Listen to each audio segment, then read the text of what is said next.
Kemudian ada lagi satu hadis, ya.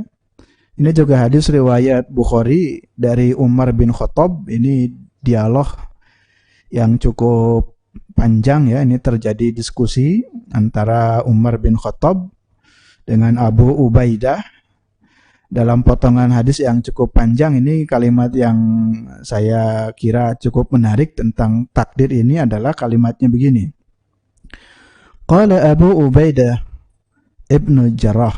Jadi Abu Ubaidah berkata, ini kepada Umar, ya, bertanya, afiraran min qadarillah. Itu. Jadi ketika waktu itu Umar mau masuk ke Syam, yang ada informasi di Syam itu ada taun, lalu Umar mundur, tidak jadi melanjutkan ke Syamnya dan akan kembali ke Madinah. Nah, Abu Ubaidah bertanya atau mempertanyakan sikap Umar.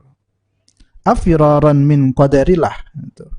Apakah engkau akan lari dari takdir Allah? Gitu. Ya, dalam pemahaman Abu Ubaidah, ya tidak perlu takut. Toh itu ketentuan Allah. Kenapa kamu kembali ke Madinah? Teruskan saja perjalananmu ke Syam. Dengan masuk ke Syam pun kalau takdir Allah menghendaki, ya tidak akan terkena taun, kan tidak akan terkena. Tapi kenapa engkau takut dari takdir Allah? Begitu. Nah, bagaimana jawaban Umar bin Khattab ketika ditanya oleh Abu Ubaidah itu? Lalu faqala Umaru la ghairuka qalaha ya Aba Ubaidah. Andai kata bukan engkau yang berkata ini, ya tentu aku akan jawab, ya sebenarnya na'am, iya, nafiru min qadarillah ila qadarillah. Dalam bahasa hadisnya nafiru min qadarillah ila qadarillah. Ya, jadi kalau kamu bilang lari dari takdir Allah, benar. Di kami lari maksudnya kami berpindah dari takdir yang satu kepada takdir yang lainnya. Ya, jadi sikap Muhammadiyah itu sudah sangat tepat sekali untuk menyelamatkan umat, bahwa kalau dianjurkan sholat di rumah pada masa pandemik ini, itu bukan berarti takut akan kematian sebab virus corona ini. Ya, kita berupaya mencari takdir yang lain, jadi berpindah dari takdir yang satu kepada takdir yang lainnya. Tuh, ya, ini kisah ini dijelaskan dalam hadis riwayat Bukhari yang hadisnya cukup panjang. Tuh, ya. Kemudian yang terakhir dalam memahami konsep takdir ini, bahwa tadi bukti manusia ini sebagai makhluk yang mukhayyar, memiliki pilihan-pilihan, itu Allah mengutus para nabi dan para rasul. Jadi Allah mengutus para nabi dan para rasul untuk umat ini.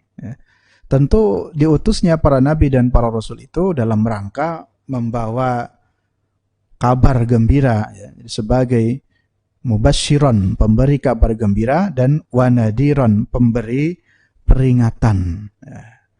Jadi kalau manusia takdirnya didiamkan begitu saja, ya saya jadi orang seperti ini jahat, ya diam saja, ya tidak bisa.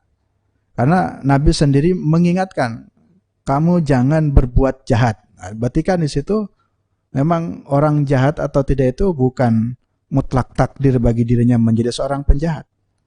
Ya, jadi mungkin orang, ya tadi istilah miskin, ya lalu kemudian tidak mau berupaya, diam saja. Ya saya kira tidak begitu, karena Allah juga mencela orang yang diam saja. Allah mencela orang yang bermalas-malasan, dan Allah memuji orang yang bersungguh-sungguh. Ya, semua para nabi, para rasul adalah bekerja keras. Nah, jadi di sini jelas sekali kedudukannya manusia sebagai makhluk yang mukhayyar ini, karena Allah sendiri menurunkan para nabi dan para rasul yang tujuannya untuk mengingatkan umat, untuk membimbing umat.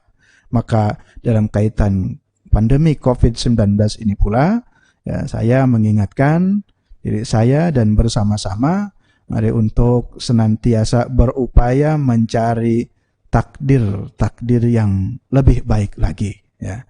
Jadi bukan kita takut, ya, atas kematian, tapi kita berupaya mencari takdir yang lebih baik lagi, baik untuk menjaga hifduddin, ya, menjaga agama itu sendiri, hifdun nafs, dan juga menjaga jiwa.